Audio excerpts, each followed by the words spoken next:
எல்லாம் உள்ள அல்லாஹுவின் நல்லடியார்களே, எதிர் வருகிற பாராளுமன்ற தேர்தலை முன்னிட்டு சென்னை கிளாம்பாக்கத்தில் அதிமுக பாஜகவினுடைய கூட்டணி கட்சிகளின் சார்பாக ஒரு பொதுக்கூட்டம் நடைபெற்றது.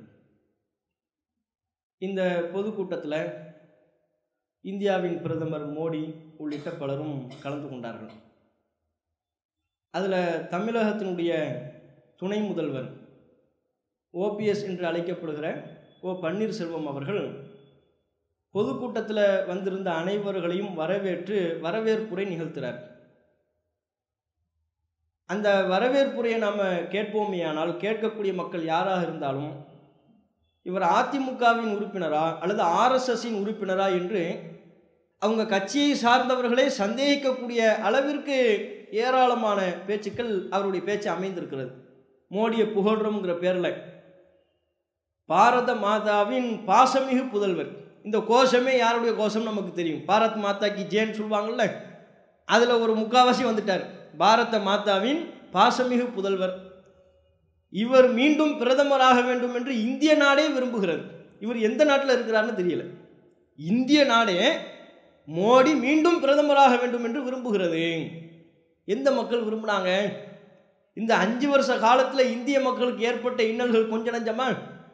500 1000 செல்லாது என்கிற பேரில் எத்தனை இந்திய மக்களை கொண்டொழித்தார் இந்த மோடி? ஜிஎஸ்டி வரி விதிப்பின் பெயரால் எத்தனை மக்கள் அல்லல் பட்டார்கள், இன்றைக்கும் அல்லல் பட்டு கொண்டிருக்கிறார்கள். சாமானியர்கள், சிறு வியாபாரிகள். அப்போ ஜிஎஸ்டி வரி விதிப்பின் மூலமாக சிறு வியாபாரிகளை நசுக்கிவிட்டு அவர்களை அல்லல் பட வைத்துவிட்டு இந்திய மக்களை எல்லாம் அலைய திரிய வைத்துவிட்டு இப்படிப்பட்ட நிலையில் ஓபிஎஸ் சொல்றாரு, மீண்டும் மோடி பிரதமராக வேண்டும் என்று இந்திய மக்களை எதிர்பார்க்கிறார்கள். தமிழக மக்களினுடைய நலன் மேம்பட வேண்டும் என்றால் மோடி தான் மீண்டும் பிரதமராக வேண்டும். இவ்வளோ பெரிய அநியாயம் பாருங்க. தமிழக மக்களினுடைய பாதிப்புக்காக எந்த பாதிப்புக்காவது இவங்க வந்தாங்களா? கஜா புயலில் பாதிக்கப்பட்ட நிலையில் மோடி வந்தாரா? நடிகைகளுக்கெல்லாம் ஃபேஸ்புக்கில் ட்விட்டரில் கருத்து சொல்லக்கூடிய பிரதமர் மோடி தமிழக மக்களினுடைய எந்த துன்பத்தின் போதும், நீட் தேர்வினால் தமிழக மக்கள் பாதிக்கப்பட்டாங்க, அதுக்கும் மோடி வரவில்லை. அவருடைய துன்பத்தை கண்டுகொள்வதற்கோ அதற்கு தக்க தீர்வை தருவதற்கோ மோடி அரசாங்கம் தயாராக இல்லை. இப்படி அனைத்திலையும் தமிழக மக்களுடைய நலன் பறிக்கப்பட்டு இந்திய மக்கள் அனைவருக்குமே பெரிய ஒரு அச்சுறுத்தலை ஏற்படுத்தி கொண்டிருக்கக்கூடிய நிலையில் அவர் மீண்டும் பிரதமராகணும்னு இந்திய மக்கள்லாம் எதிர்பார்க்குறாங்களாம். இது ஒரு புறம். இன்னொரு புறத்தில் அவர்கள் பேசுகிறார். ஓபிஎஸ் சொல்றாரு, மோடியினுடைய இந்த 5 ஆண்டு கால ஆட்சியில் சிறுபான்மையின மக்களுக்கு எதிராக எந்த ஒரு சிறு அசம்பாவிதமும் நடைபெறவில்லை. எப்பேற்பட்ட பச்சை பொய், வடிகட்டிய பித்தலாட்டம். 5 வருட ஆட்சியில், மோடியின் 5 வருட கால ஆட்சியில் சிறுபான்மையின மக்களுக்கு எதிராக எந்த அசம்பாவிதமும் நடக்கலையா? முழு பூசணிக்காயை சோத்துல மறைக்குதுன்னு சொல்லுவாங்கல்ல, அதையெல்லாம் தாண்டி எறும்புக்கு பின்னால யானையை ஒழிக்க வைக்கிற முயற்சி. எறும்புக்கு பின்னால யானையை கொண்டு போய் நிறுத்தினா அது மறையுமா?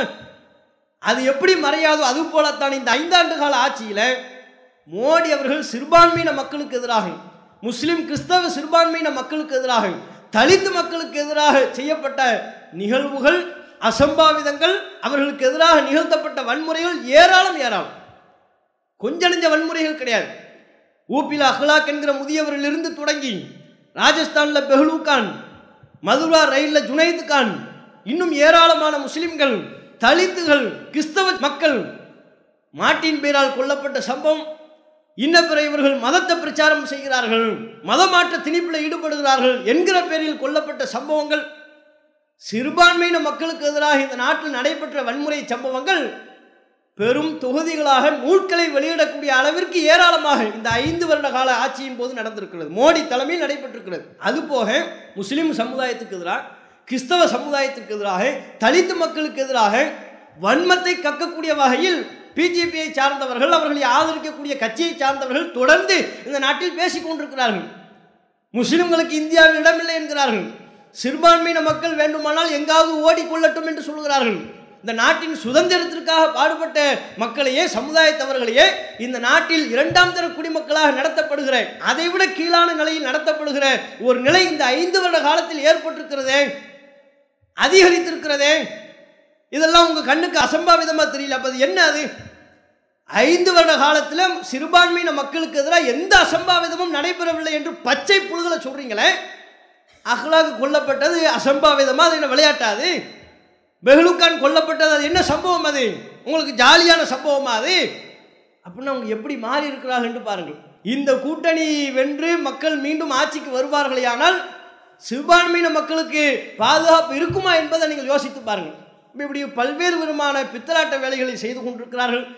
ஓபிஎஸ் அவர்களுடைய பேச்சு வன்மையான ஒட்டுமொத்த முஸ்லிம் சமுதாயத்தினுடைய கடும் கண்டனத்திற்குரிய ஒரு பேச்சு என்பதை இந்த நேரத்தில் பதிவு செய்து கொள்வதோடு, நீங்கள் என்ன வித்தனாலும் காட்டுங்க, எப்பேற்பட்ட சர்க்கஸை காட்டினாலும் சரி, தமிழக மக்கள் தெளிவாக இருக்கிறார்கள், இந்திய மக்கள் தெளிவாக இருக்கிறார்கள், சிறுபான்மையின மக்கள் தெளிவாக இருக்கிறார்கள்.